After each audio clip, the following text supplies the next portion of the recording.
There we go. All right, what's going on, fellow art warriors? Welcome back to another episode of Art Friends. It's been quite a while since we've done one of these, but, again, Oliver hooked us up with a really cool friend of his, Emre Aktuna, who's been a contractor, concept artist on a couple different projects. We're going to talk about them today. Currently, he's working at more of like a VR type studio called Real World One. So that's going to be pretty interesting to discuss. But yeah, guys, I want to welcome Emre to my left, and then as always, we got Oliver on the right. Yeah. So, hey guys. Yeah, man. So really happy to have you on, and we always start these with a fun little icebreaker question. So, if you could be in any video game world, like in real life, what would it be? Tough question. That's so tough. I was watching the previous videos and I was also thinking about the same question. It's like I've been thinking about this for 2 days. I'm still thinking about it. Like that actually depends on like who am I going to be in that universe. If I'm going to be the main character, you can just put me in every Assassin's Creed games. Oh, that's a good one. Because I just don't want to die as a villager. Yeah, of course. In 17th century from some sort of like weird disease. Yeah, you can put me in any of kind of like Assassin's Creed games. Other than that, I really would like to be in Dishonored universe. That's a good one too. I love the art direction of that game. Yeah, that was really fun. Yeah. So are you a big Assassin's Creed guy? What's your favorite one? Yeah. I really liked the Odyssey, but I couldn't finish it. I understand that. Dude, I'm like 130 hours into that game and I still haven't beaten it. Yeah, I played it for like more than 150 hours. Mm-hmm. I probably wasn't even in the middle of the game. Yeah. Then I had to go to Germany for working for 2 months, and I just left it there. Like I couldn't continue even when I came back, because like you immediately forget about the gameplay mechanics. Yeah. When you forget about those mechanics, when they're like very in depth, you just have to start from very, very beginning, and I was like very afraid. For sure. Yeah, I definitely. I just spent that much of time again. I can definitely understand. It was a good game. Yeah. Yeah, Odyssey's pretty good. Pretty good. I also like Unity as well. Unity was good. It got kind of like underappreciated, I think. But the art direction in that game was also beautiful. And the costumes and everything were sick. Yeah, actually, like they. I honestly do not think that they have gone to that level after Unity. Like in terms of crowd mechanics, like the crowd in that game. Yeah. Was like believable. There wasn't such Assassin's Creed game just came out like that after it came out. Yeah. I think that was because like the technical difficulties that they have experienced during that time. I think they're more concerned with just like keeping players in than like having that more immersive Assassin's Creed kind of world. So we'll see what happens with Valhalla, but kind of have my hopes up with that. Nice. I think the universe gets more interesting with all the supernatural stuff, the gods and stuff. But we'll see. The gameplay actually didn't convince me yet, but I have to play it. I just can't say anything by just looking at the videos. For sure. Cool. So before we dive into your experience and all that kind of stuff, why don't you guys kind of talk about how you met? You guys met in the school in Canada. So yeah. Actually, Nick, before we kind of run into that as well, because I've always wanted to ask Emre, just like, did you go to like art school for product design, or was it something? Before VFS, I was during the high school. I was already drawing stuff, but I was like just like a teenager. I was just fucking around. I was just drawing like random stuff, doing some fan art and stuff. Then in the final, it was almost the final weeks of my high school, I decided to apply for industrial design. but with drawing exam, not like with exams that you get the exam points and just apply. Sure.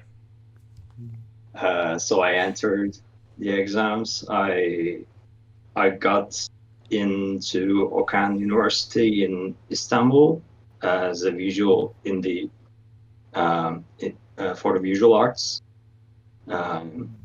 I started studying, and in the second year, I have discovered that I can actually study both industrial design as a sub branch.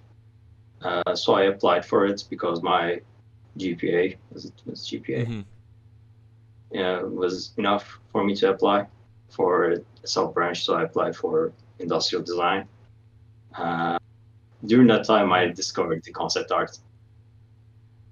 I was like, Cool. oh, wait, I can just combine both. Yeah.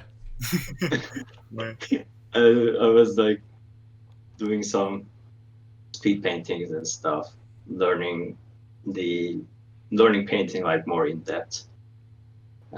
In the end, I decided to go to Vancouver Film School because I was feeling with like maybe I should go to the school of it and just learn it like more.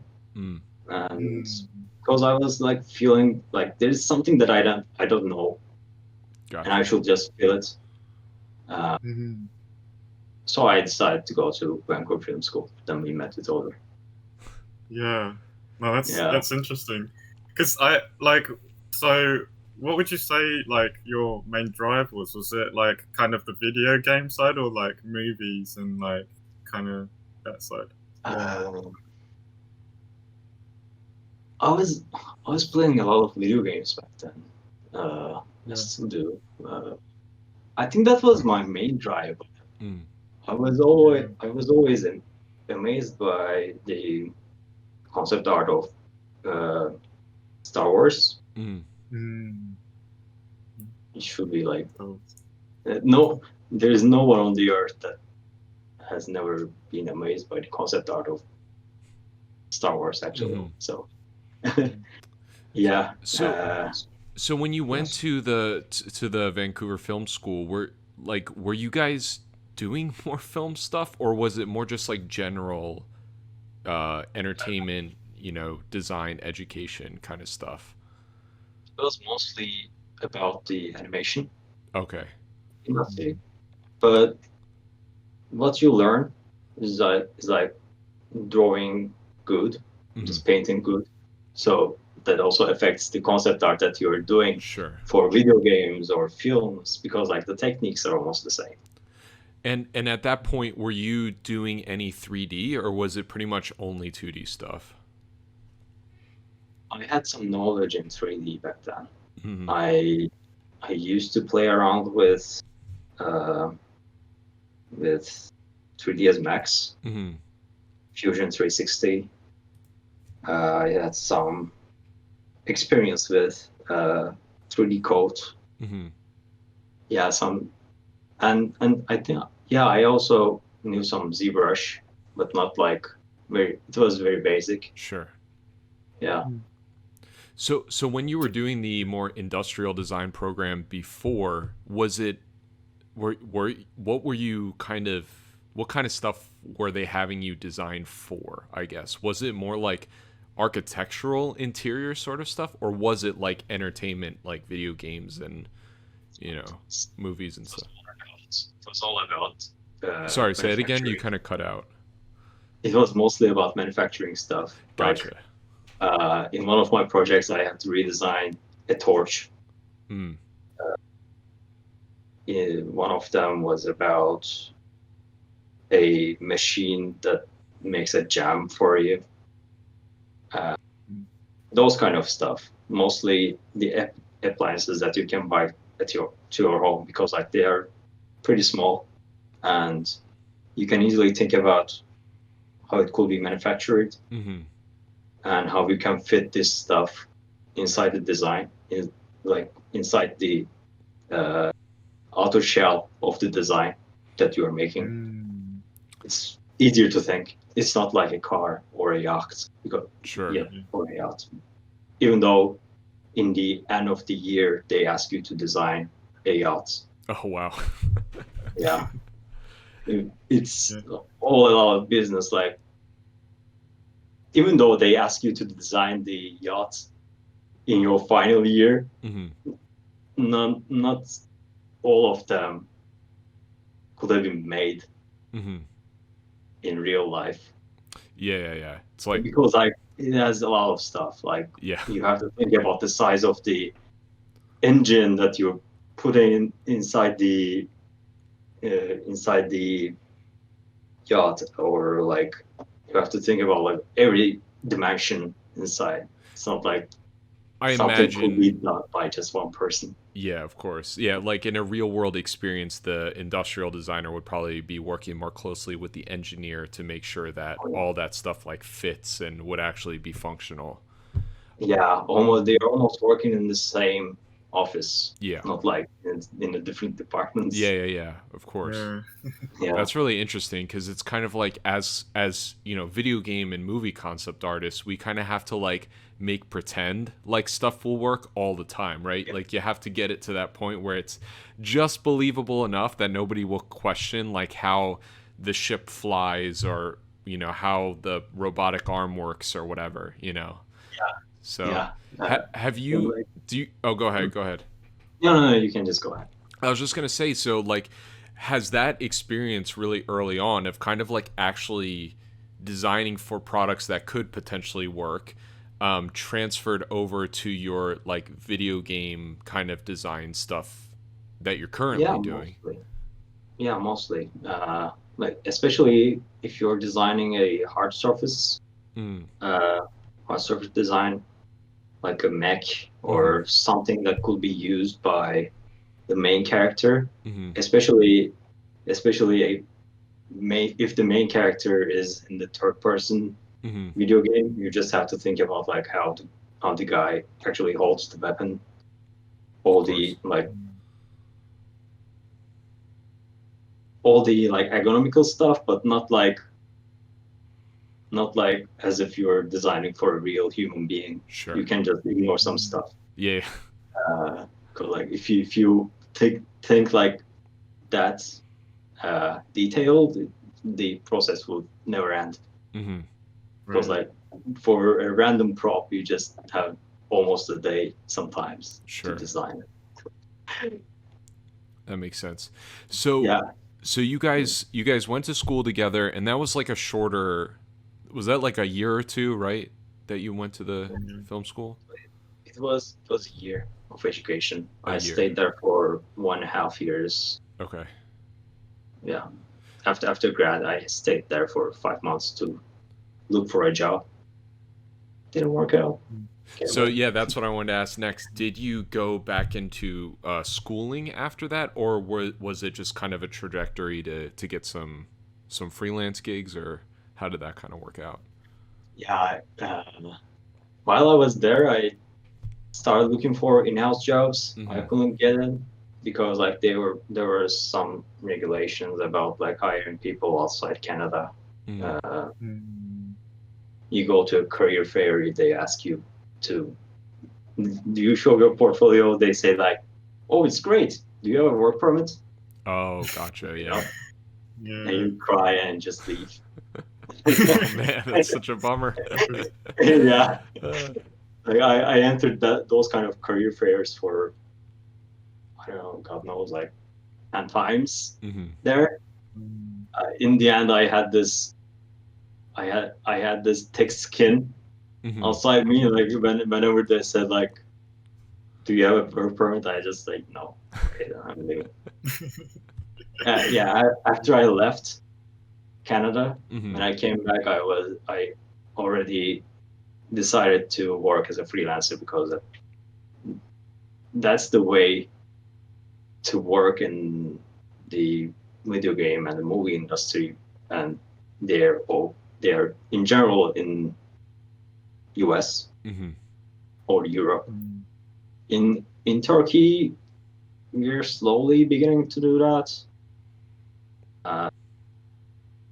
But yeah, it's easier to get in if you're a freelancer and if you just apply Sure. for companies in US or Europe, Yeah. and you can easily make connections in the AAA video game industry there.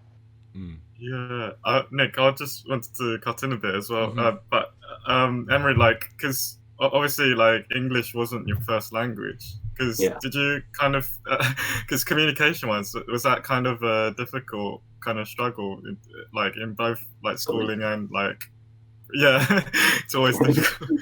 But I yeah, always spend like extra energy when I speak English, but I think I got yeah, used to it because I yeah, almost use it on daily basis. yeah. Did Yeah, you learn English when you were oh, yeah. younger, or was it something you Yeah. learned later in life? Okay, gotcha. I was in private school in Turkey. I studied there for 12 years. Gotcha. We had this intensive English studies back then. In high school, all of our classes were English. Oh, wow. Okay. Except Turkish literature. Mm. The others, like physics, biology, math, everything was in English. Oh, wow, that's intense. Yeah. Yeah, but it really helped me improve it. Yeah, for sure. For sure. Yeah. Cool. So, so how long was it then when you moved back to Turkey until you started getting some work? Yeah. When I came back, there was like 3 months of period that I didn't get any job, but it was fine. I was actually taking a break and just focusing on the portfolio if I can find anything to improve. Because like in my final week, when I graduated, when I was about to graduate from EFS, I have made myself this folder that has like art boards, which has like reference pictures and some projects and ideas there that I could just develop after graduating. I had like 5 or 10 of them. So I had like 3 months to focus on them. So it was fine for me. Yeah. I was like slowly applying to some other companies like I used to. Then all of a sudden, like after 3 months when I came back, somebody wrote me on Facebook. I wasn't really expecting someone to write me on Facebook to ask for a job. They told me like they were making some props for D&D tabletop game. Cool. Not a tabletop game, but for, I guess it was like Pathfinder props. Gotcha. Or like, you know, these the stuff they put inside these like the manuals or whatever. Yeah, like manuals or character sheets. They just put them inside those kind of shields and stuff. I have designed some of them. They were going to make. They were going to create this Kickstarter campaign for themselves. So I have designed them for some props. And they actually, after my contract ended with them, I didn't hear from them that much. But yeah, like currently I can I just see them all around. Like I see them everywhere. Oh, really? The company went like from 0 to 100, like. Oh, that's crazy. Yeah. Interesting. And, yeah. That was my first job as a professional in the industry. Sure. So so from there, what kind of, was it like that, showing that work led to another project that led to another project, or like what did it take to kind of get to the point where you were working for like larger companies? First of all, it took me lots of time and effort, because like you create some stuff, but it for a company you just create stuff, but it gets stuck to NDA. Sure. You just can't share anything. So you have to focus on working on your personal pieces. Mm-hmm. So I just kept working on my personal pieces, and I kept improving myself by just looking at a lot of tutorials and looking at the right tutorials, not Sure. like all over the place. Mm-hmm. I just look at like Jama's tutorials or just Jan Urschel's tutorials, those kind of stuff. The people that I value their visions and their style, Mm-hmm. like the styles that I consider close to mine. Mm-hmm. I start to just study from them. In the end, I created this portfolio. Then I kept applying the other companies. There was this company in Vancouver. It's called Istanbul Studios. They were making these architectural visualization stuff, Mm-hmm. and they were actually working with doctors on a project. Interesting. And which made me start working for VR. Gotcha. Yeah, there are those video game kind of things that you show in VR, Mm-hmm. but you just show them to the kids when they're getting vaccinated Oh, I had heard to about ease that. their pain. Yeah, that's So right. It like it's very tricks their interesting. brain into thinking they're not getting Yeah, a yeah, shot or whatever. yeah, Yeah. That's really interesting. yeah, and yeah, I worked. It was, I think that was my second gig or Oh, something. wow. Yeah, I worked with them for a while. I think the project is about to be released. They have made a website, but there isn't actually no visual around. Mm-hmm. Yeah, So, and after that, I just kept going with my personal pieces. so when you were working on that, like when you're working for more of a VR project, are you actually like getting to go into the headset and like test and stuff? Or are you just doing like 2D concept art stuff that will eventually be in the engine? Uh, back in the gig that I was talking about, I Mm-hmm. didn't have a VR headset, Mm-hmm. but I already was using 3D. I was using Blender. Gotcha. I switched to Blender 2.79 Mm-hmm. from Max, and yeah, it really helped me a lot to visualize stuff in 3D perspective. But after switching to a VR headset, which I have right here at Rift S, Nice. you actually start seeing stuff like the the stuff that you make in 3D doesn't Mm-hmm. look the same in the headset. Gotcha. The Because of the depth of the field, Yeah. the stuff looks really big inside the headset. So Interesting. sometimes you just have to go back to the headset and just readjust stuff, Mm. or you can just start building stuff from zero in Gravity Sketch or Oculus Medium. So Yeah, you were creating like in-game or in-engine assets, right? It wasn't like design as much. no, it was all design. Oh, okay. Mhm. I'm just slowly getting inside the engine, Mm-hmm. Unreal Engine, but I'm I'm really a Mm-hmm. noob in that thing because like it's kind of feels overwhelming still. Mm-hmm. Yeah. Yeah.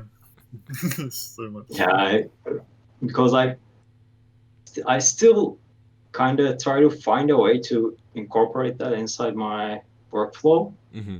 but it kind of doesn't work right now because like you just can't model stuff directly in Unreal.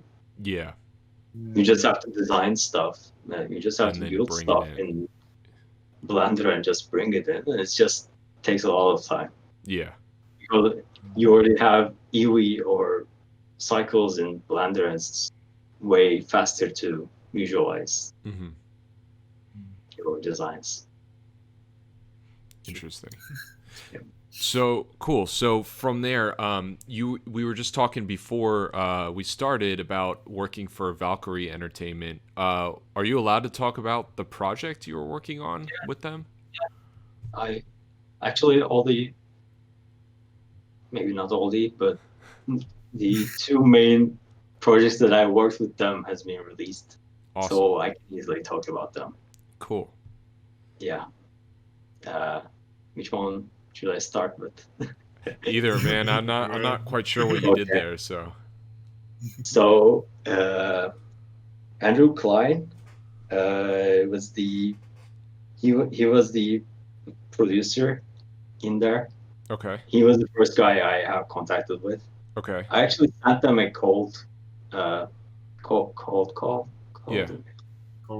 to them, and I actually couldn't find their career email, so I just sent an email to their info, and somehow went through the HR and just went to Andrew Klein, That's how it and works out sometimes, right? yeah, it's like uh, it's unbelievable. Yeah. uh, and like it was like almost 2 years ago, I guess. I just can't calculate right now. That's all right. Yeah, we started talking, and just there was some bumps in the process with Valkyrie and their clients. Mm-hmm. So, but like he kept informing me about like we're going to get you into the project. We're going to get you into the project like every month almost. Mm-hmm. So he just kept me updated about that. Gotcha. Thanks to him. And in the end, we started working, and apparently the client was Oculus. Oh, I gotcha. was super stoked. Like it was going to be my first AAA experience. Yeah. Then we started working. Um, our first project was the Winter Lodge. It was going to be like in a very cold environment, but the Winter Lodge was going to be very warm, and it was planned to be a place that you would like to spend your time in for a long time. And sorry, this is the one that's on Yeah. your art station, right? Yeah, it's an Okay. art station. I'm gonna show the audience while you're talking about it. Yeah, I still haven't applied for uploading the Cyber City stuff yet. Anyways, yeah, I started designing stuff from the ground up. I started from the exterior, Mm-hmm. but like from interior, I just have to start sketching the building itself at first. Mm-hmm. So we have made a decision about how it will look from outside, because like we were also going to use that asset to the other houses around our environment, because like when you go out to the balcony, you could just see the other buildings around, which are actually the same geometry that we have used for Winter Lodge itself. We went a lot of like back and forth with the 3D artists, and there were like a lot of assets went back and forth as well from me or from them, and lots of lockout stuff, lots of sketches on the 3D models. It was mostly about like it's really felt like production design stuff instead of like fancy concept arts. Sure. So was it just really quickly as well? Was it like were you kind of tasked to do like paint overs and like mood lighting? There were a lot of paint overs too. Paint overs. Yeah, I actually sent them the first block out, and they have cleaned it up. They sent it back. I painted over. I sent it back. They just built everything again. They sent it back again. I put everything in the blender, added some colors and stuff, added some materials, painted over again, sent it back. Like it's really went like that. Like even the assets that I have shared in my art station were built from the blockouts that they have built before. They weren't like ground zero designed from me. They have sent me the very rough models of them, and I have remodeled stuff like around the models that they have sent me. So in the end, we have finished it and just kept going. During that time, I was in Germany. The current company that I'm working with has invited me to Germany to be with the production, be with the production guys inside the same environment. And I was also working with the Valkyrie that time, and I used to work in the office in Germany until 5 p.m. and run back out. And at 6 p.m. I started working with Valkyrie. Oh my god! I stopped working at like 2 a.m. or 3 a.m. for Valkyrie, and wake up at 6. That's crazy, man. That's some hustle right there. It was like I always say that like I never felt any exhaustion. Really? You're just like on adrenaline the whole time. Yeah. It's the Turkish coffee. I'm telling you. Yeah. Yeah. I remember you. I remember in school. Yeah. I you just bring your. Me there. Yeah, I remember in school because like you'd always have your coffee and your always. Oh, it's so good.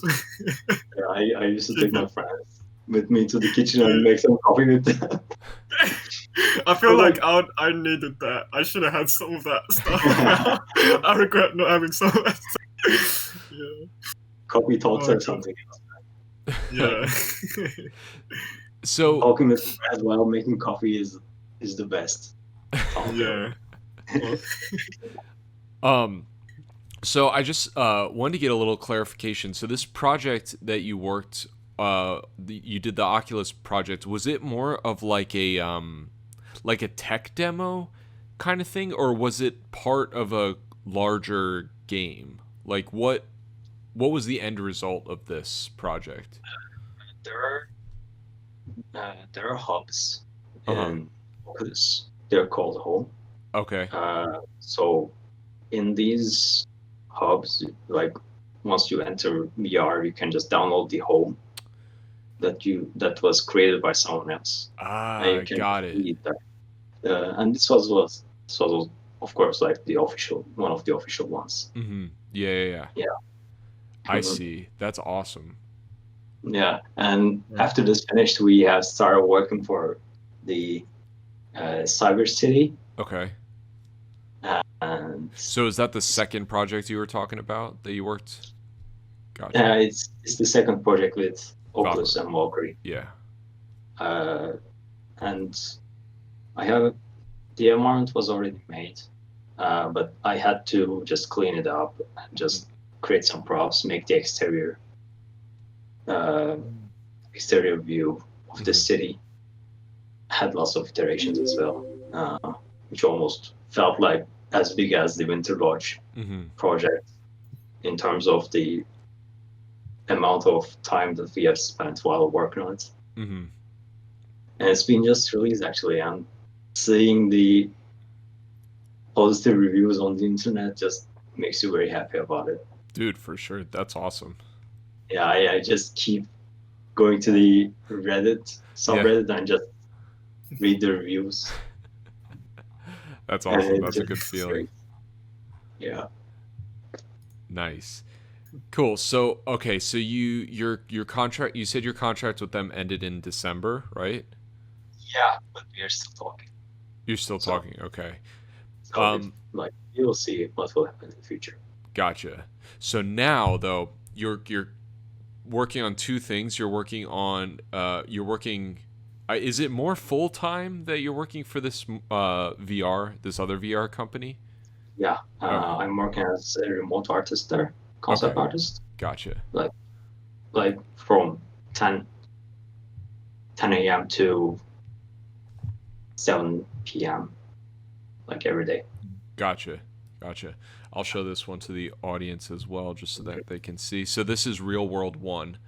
So yeah, Yeah, why don't you tell us a little bit about what you do for them and maybe how it's different from working on like a video game? yeah. So Real World One is making VR experiences and trainings for the manufacturing and medical industry, which are included like very large companies like Sig, Sartorius, Etich, Idol, and some other companies like that. And we are creating the training, like visuals for the trainings of the employees of those companies. And while working, you have to think about like what the client actually wants or needs Mm-hmm. to put their devices in the environment. Because like some devices sometimes doesn't fit in the environments, and sometimes they're pretty large, and some companies do not actually want something fancy in their environments too. Uh, it's more confined than a video game. Mm-hmm. Uh, it just feels more technical, like if you can say that. Yeah. Sure. Are you working more in 3D now, or are you still doing a lot of 2D stuff? My process involves 3D almost 90% right now.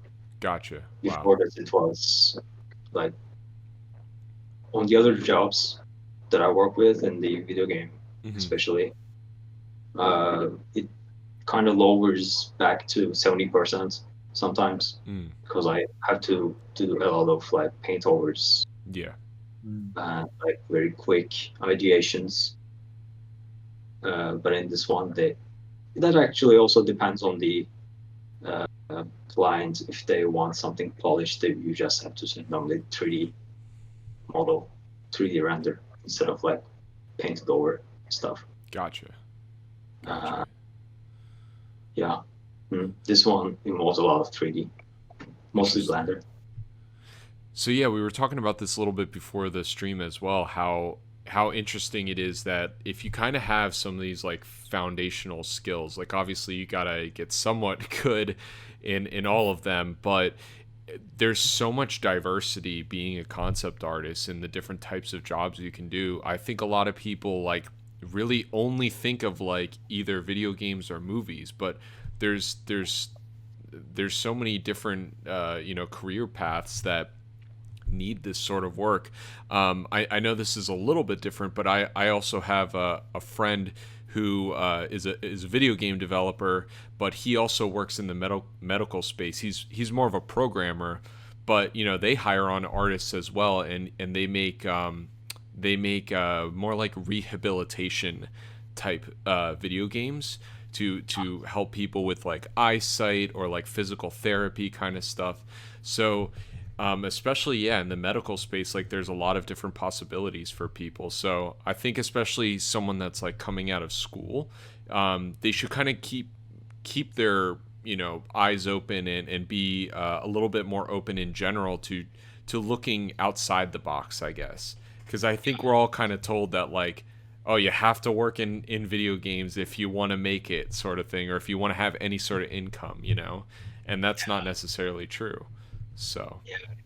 If you just limit yourself with video games and films, mm-hmm. yeah, like you will struggle a lot. You just have to think like wider, because like there are always like, especially in the new companies, they have lots of ideas in their minds, and Mm-hmm. there has to be someone that has to visualize that idea Yeah.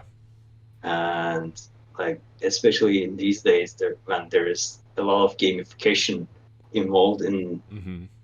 in the training or just giving like uh, teaching industry, like there are lots of gamification to keep people involved inside the experiences.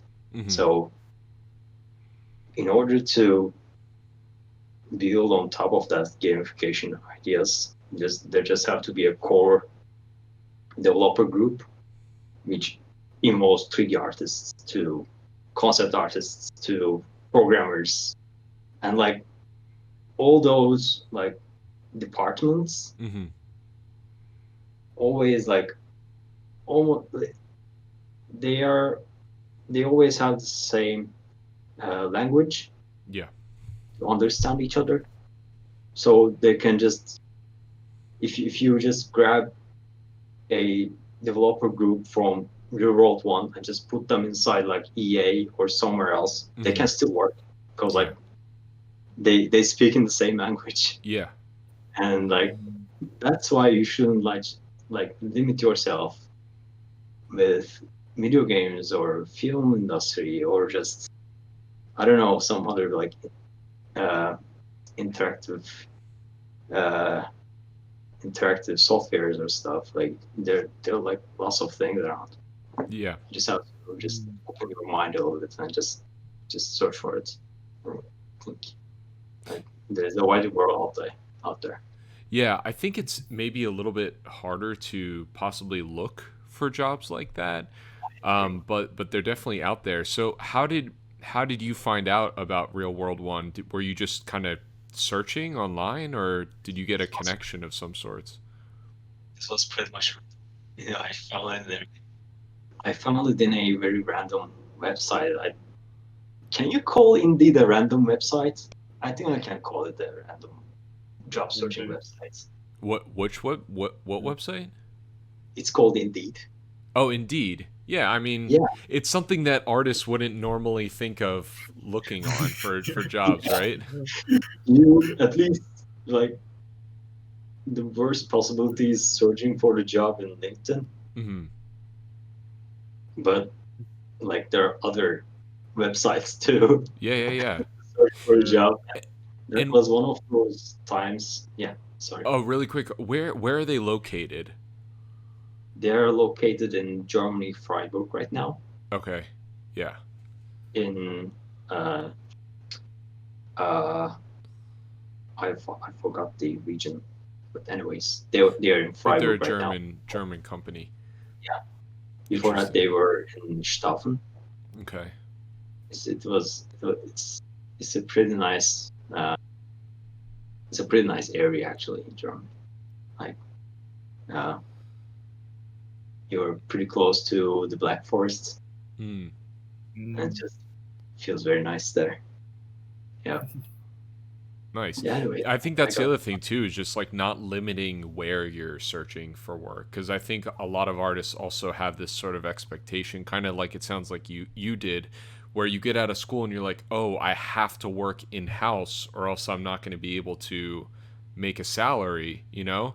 And especially now, that a lot of jobs are transitioning to this sort of remote work lifestyle, I think it's just going to become more and more common for artists to be doing remote work. So we also kind of talked briefly about, you did get a little bit of experience like in studio. What do you feel like the pros and cons are of working like with other people as opposed to just working online? yeah, the advantages of working in house is like you're pretty close to your colleagues and they're just a couple centimeters just Hmm. close to you Yeah. to ask questions or just hang out or Hmm. just learn new stuff from them. Uh, but if you are working in your house, not in the house, working as a freelancer, you're just alone Hmm. inside this void. But there, that doesn't mean that you will never have any connections. You can always talk to people on the internet, or maybe you can just connect with the people in the art community in the local areas. Um, Also, yeah, yeah. So when you're working like your normal work hours at Real World 1, do you have is there like a certain time in which you're doing like video calls or voice calls with somebody, or like do you have people you can call on to ask questions whenever, or is it kind of like you get assigned a task and then you send it over and then you have a discussion about it? Well, we already have the 3D artists and some concept artists that we are always in connection Mm-hmm. while making our own stuff, and we always call each other Mm-hmm. just to check out. Uh, and if you have any problems and issues, we just reach out to each other without any problem during the day. And we also have this weekly update calls and stuff Mm-hmm. as well. It really doesn't feel so alone. Yeah. Uh, yeah, but of course, it's not like being in the same environment. Of course. Of course. Yeah, I think it's kind of like it sounds rather obvious like what the difference would be, but I think a lot of people have this interpretation that like working from home, like you just not it's not accessible, and I think it still is, to be able to just like have people to call on and ask questions. Like my team uses Discord like for everything. So like we just have our own Discord server where we're like sharing, art with each other and the music for the game and stuff like that. So we try our best to kind of keep each other up to date with everything, and that's what, like you're saying, is making it feel like not as like alone feeling. But I definitely think sitting in the room with people would be ideal, but it is what it is. I don't know, maybe it's something about our generation. Maybe we just want something more physical Hmm. interaction. Yeah. Maybe in the future, people will be fine with digital interactions as well. Hmm. Uh, yeah, especially during these times, Hmm. uncertainty, we just need some people to talk with, no matter if they're in the same environment with you or not. Yeah. For sure, because we're already I don't know what the quarantine stuff is like there, but yeah, we're a little what's the word, cabin fever, right? When you're just like, I gotta get out of here kind of thing. We're not in like Yeah. complete lockdown Hmm. because the economy cannot hold complete lockdown Yeah, yeah, yeah. for a long time in Turkey. So, uh, and like there are a lot of people not wearing any masks. They just wear them on their Oh, elbows, and they're just, some of them do not even give a damn about it. yeah. So I just decided not to go out because I also have my parents in here. We are Gotcha. living in the same house. I don't want to risk their lives. Yeah, yeah, yeah. That's a good call. But yeah, I can imagine that feels like kind of frustrating, just feeling like a little bit stuck. Yeah. Yeah, normally I wasn't even going outside that much, but Hmm. being forced to not going outside, It's kind just of, like this mental thing, right? Yeah, because I feel the same way, because I've always worked, at home, so I'm like generally used to being in my house like all the time.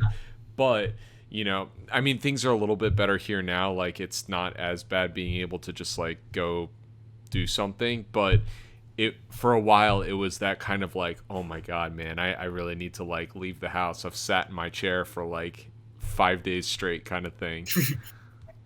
yes, same. Like as if I haven't done that before. Yeah, yeah, yeah. I was always on my chair, but if someone just prevents me from going outside, I was like, get me out of here. Yeah, yeah. Yeah. For sure. All right, cool. So why don't we move on to the other project you're currently working on, which is this Angelic game. I'll also show that to Yeah, the audience. it's one of those projects that I'm proud for working with. So what is your role with them exactly? Like what are you doing with them? I started as a prop and environment concept artist. This I can actually begin talking about how I got this job. Yeah. Like it was a regular Sunday. I was playing video games and sometimes checking on LinkedIn, and I saw Erkan Bayol message on LinkedIn. He was the game director and manager in Seiron Wars and some other video games that was released back in 2000s, early 2000s. He's actually an industry veteran in Turkey. Okay. So he wrote me, hey, saying that, hey, we have this kind of project. If you want to be involved, let's have a talk. I said, okay, let's talk. And it was the same day. It was 10 p.m. and we started talking about the project. And I got the job in the same day as a concept artist. Yeah, as a prop and environment concept artist for Angelic. Because like I already have my own main income, so I'm always open for some other contract jobs and some other small projects just to feel your inner creativity. Because doesn't feel the same to work for bigger companies. They kind of feel more tight in terms of production. But when it comes to indie productions, you feel more free and you learn a lot. You learn immense knowledge about like technical art or VFX or rigging or some other stuff like that. Like you learn a lot from it because you involve with everything when it's needed because of not having enough money to hire a UI designer or some other specific people. So yeah, I started working with them. I had like it really went so fast in a couple first weeks because we were in pre-production. Even though they had a lot of like lore, they had a lot of like stuff designed previously in terms of character designs, especially. I still had a lot of props and environments to design. So I have designed like environments. I have designed tons of props, and I have designed spaceships. I have made 10 or 15 illustrations for the narrative trailer that we are going to release soon. That's awesome. And yeah, during that time there was the art director Emek, and he had this issues, and he actually had to leave.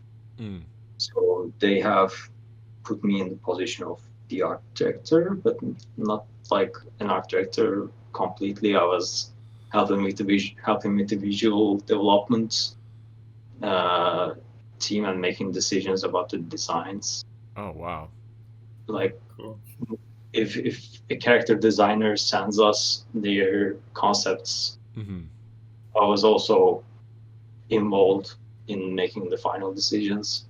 That's awesome. So just making sure the world feels like cohesive.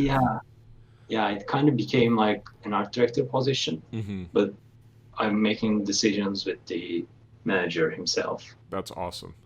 We are making the final call in terms of visuals, of course. Yeah. And the production is still going on. We have tons of things, but on the other hand, we have tons of things to show as well. Yeah. We're pretty much stoked about it, and that's awesome. We're going to release the trailer, I hope, this week. Cool. If everything goes right. So some big fixes and stuff. So yeah. when that trailer gets released, is it gonna be on the website? Is it gonna be on YouTube? Like, where can people find that? It's gonna be on their website as well, but on the other hand, it's on the social media. Okay. They can just search it as Angelic the Game on Twitter, Instagram, and Facebook, I guess. Yeah, they also have a Facebook account as well. Cool. So yeah, they can. They will know when it's released. Awesome. It's gonna be everywhere. Awesome. That should be pretty cool. So how long have you been working with these guys?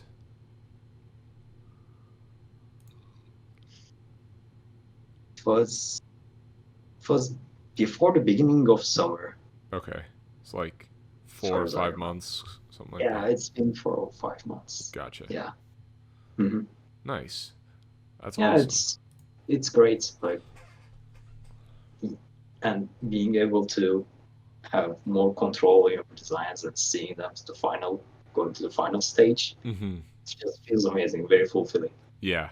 Yeah, being able to Yeah. play stuff that you've designed is really, really Yeah, cool. yeah, For sure. definitely. Awesome. Cool. So cool. Oliver, do you have any questions for Emre? I think we Um, pretty much covered most of my stuff. Most of the stuff. Yeah. I guess yeah, because we're gonna hit almost the hour point. But I was gonna ask you, like, would you say you had someone that like kind of as a mentor, or did you like who would you consider was that person who was kind of guided you the most? Do you feel, or helped you in any way, like positively? Helped me. Yeah. Kind of, Hmm. or impact, maybe most impact for your career wise, or yeah. From the school, Jesse Winchester Schmidt has a lot of effect in terms Yeah. of like, helping me motivate myself. Uh, and seeing the other concept artists that I follow on the internet, I think mentally, also like in terms of job ethics, I learned a lot from Shadi Safadi. Mm. So, I love his mentality of work. Mm-hmm. It's actually one of my dreams to work for One Pixel Burst Oh, someday. nice. That's what I'm working for. Nice. awesome. Yeah, I think those two people have impacted me a lot.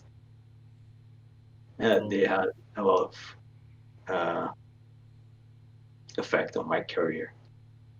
Also, yeah, I think that's all. Nice. Cool. Nice, Yeah. man. Cool. Yeah. Well, I think this is probably a good point to wrap it up.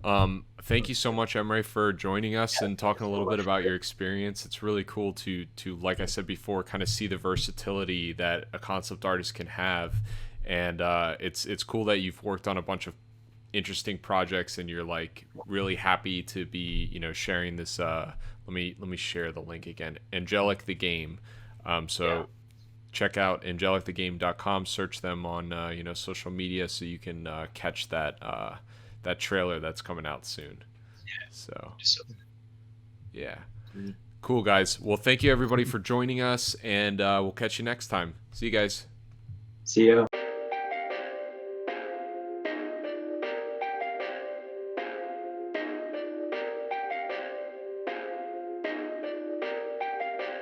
Perfect.